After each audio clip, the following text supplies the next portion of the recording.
அருமை வணக்கம். Rotarian Shanmuga Sundaram, GMS academy, Sri Venkateswara school. இன்னைக்கு என்ன ஒரு பரபரப்புன்னா, நம்ம சிஎம் விஜய் சார் கரூருக்கு போய் மக்களை சந்திக்காங்க. அதில் பரபரப்பு என்ன ஒரு தகவல்னா, அந்த கரூர் இன்சிடெண்ட்டில் இறந்த குடும்பங்களுக்கு அரசு வேலை அப்படின்னு தாவேக்கா ஒரு உறுதி கொடுத்துருக்காங்க. இதை மற்ற கட்சிகள், அதாவது எதிர்கட்சிகள் எதிர்க்காங்க, ரொம்ப வேகமாக எதிர்க்காங்க. இந்த ஆட்கள் என்ன சுதந்திர போராட்டத்துக்கு போயிருக்காங்களா, இல்லை வேற எதுவும் நல்ல விஷயங்களை செஞ்சுருக்காங்களா? ஒரு சாதாரண கட்சி கூட்டத்துக்கு போயிருக்காங்க, அதில் இறந்துருக்காங்க. அவங்களுக்கு ஏன் அரசு வேலை கொடுக்கணும் அப்படிங்கிறது பல கட்சியினருடைய கேள்வி. கோர்ட்டில் கொண்டு கேஸை போட்டுட்டாங்க. டிஎன்பிசி ஒன்று கால் ஃபார் பண்ணியிருக்கான். அதாவது எப்போவுமே 100 போஸ்ட்டு, 96 போஸ்ட்டு, 98 போஸ்ட்டுன்னு போட்டு இந்த தடவை 26 போஸ்ட்டு போட்டிருக்காங்க.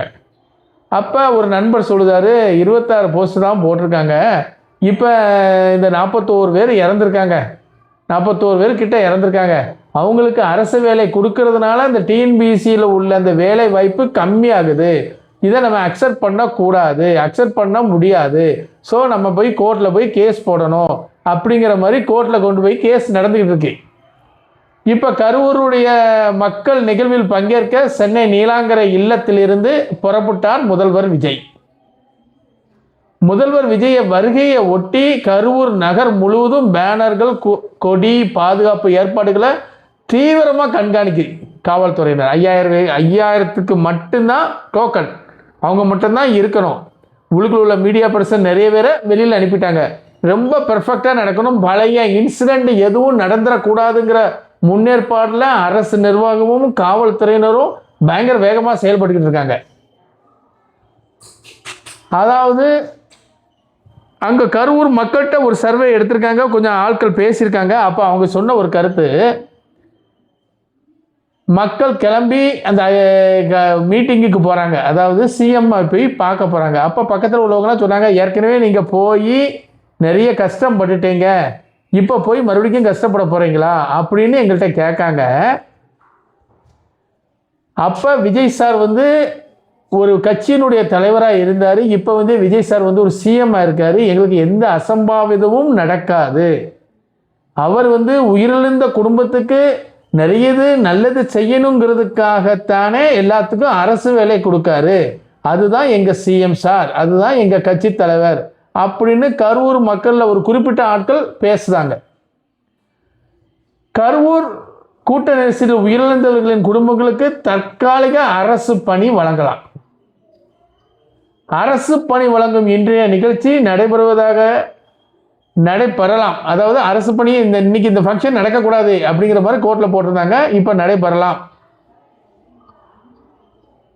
இறந்து போனவர்களின் குடும்பம் பாதிக்கப்பட்டுள்ளது, வேலை வழங்குவதால் என்ன தவறு, பாதிக்கப்பட்ட குடும்பத்திற்கு பொருளாதார உதவி தேவைதானே அப்படின்னு மதுரை உயர் நீதிமன்ற கிளை கேள்வி கேட்டிருக்காங்க. ஃபங்க்ஷனை நடத்துங்கன்ட்டாங்க. கவர்மெண்ட் வேலை கொடுக்கலாம், தற்காலிகமாக கவர்மெண்ட் வேலை கொடுக்கலாம் அப்படிங்கிற மாதிரி சொல்லியிருக்காங்க. நம்ம சிஎம் சார் உள்ளே போய்கிட்டு இருக்காங்க. அங்கே மக்கள் நிறைய கூட்டங்கள் கூடிக்கிட்டு இருக்கு. இந்த கரூர் இன்சிடெண்ட்டில் 41 பேர் இறந்து போயிட்டாங்க. இப்போ என்ன சொல்லுதாங்க, 32 பேருக்கு அரசு வேலை அப்படிங்கிற மாதிரி சொல்லுதாங்க. அதாவது எனக்கு தெரிஞ்ச ஒரு 32 பேர் குவாலிஃபையாக இருப்பாங்க, மற்ற ஒரு 9 பேர் அது குவாலிஃபிகேஷன், அதாவது அந்த இளைஞர்களே இருந்திருக்க மாட்டாங்கன்னு நான் நினைக்கிறேன். அப்போ அந்த கரூர் சம்பவத்தில் ரவிகிருஷ்ணா அப்படின்னு ஒரு சிவில் இன்ஜினியர் இறந்து போயிட்டார். அவங்க குடும்பம் ரொம்ப ஒரு கஷ்டப்பட்ட குடும்பம். அவங்க அப்பா 11 வருஷத்துக்கு முன்னால் இறந்து போயிட்டாங்க. இவர் தான் படித்து இப்போ ஒரு 2 வருஷமாக தொழில் எடுத்து செஞ்சுக்கிட்டு இருக்காரு. விஜயுடைய மிகப்பெரிய ரசிகர். இந்த கூட்டத்துக்கு போயிருக்காரு, கூட்ட நெரிசலில் அவர் இறந்து போயிருந்தார். அவங்க அம்மா ஒரு பேட்டியில் சொல்லுதாங்க, நாங்கள் இப்போ தான் கொஞ்சம் கொஞ்சமாக எந்திரிச்சிக்கிட்டு இருந்தோம், அதுக்குள்ளே என் குழந்தை இறந்து போச்சு, எனக்கு ஒரே ஒரு பையன்தான், அவனுடைய அதாவது இன்றைக்கி கரூர் பூராமே கோலாகலமாக விஜய் சார் வர்றதுக்கு இருக்குது, ஆனால் நான் அழுதுட்டு உட்காந்துருக்கேன் அந்த மாதிரி அவங்க சொல்லுதாங்க. இருந்தாலும் நான் வந்து ஒரு மாதம் ஒரு 5000 ரூபா சம்பளத்துக்கு தான் ஒரு இடத்துக்கு போய்கிட்டு இருக்கேன். இந்த 5000 ரூபாயில் தான் நான் சாப்பாடை பார்க்கணும், வாடகை கொடுக்கணும், எல்லாம் இருக்கும்.